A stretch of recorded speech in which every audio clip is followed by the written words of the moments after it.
Pangalawang Korinto 2:14 hanggang 17. Ang tagumpay natin ay bunga ng tagumpay ni Kristo. Nagtagumpay ang Panginoon ng ating buhay ay nabago.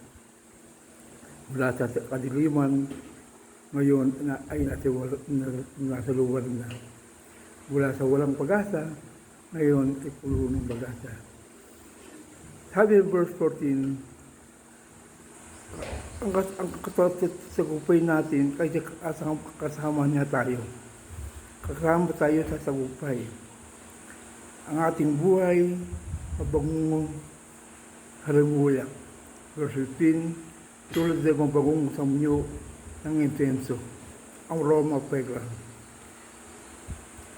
Our relationship to Christ, make our life a good testimony to other people. When we tell them the salvation of Christ, some are willing to hear some the good news, and it reflects was whoever His word. Tagadala na tayo ng pag-asa. Tagadala na tayo ng pagbabago. Tagadala na tayo ng pananampalataya. Tagadala na tayo ng kaganakan na makikita sa ating buhay na aamoy ang halimuyak na mamungo. But they also ayaw nito. Ito yung mga napapahamak, mga taong nagtago pa sa dilim, mga taong ay bumubuhay sa kasalanan. Ito ayaw ubatin sa gawain, ayaw magpasagbit, ayaw magpasakop, ayaw makinig sa kanyang pastor. Dahil pag naamin nito, ay parang alangasaw at pabaho.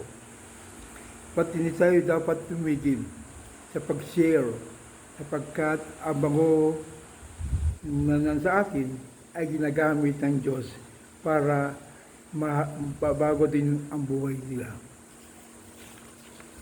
Ang ating pangangaral ay ang salita ng Diyos. Nagagamit niya ito upang ibabahagi sa mga tao.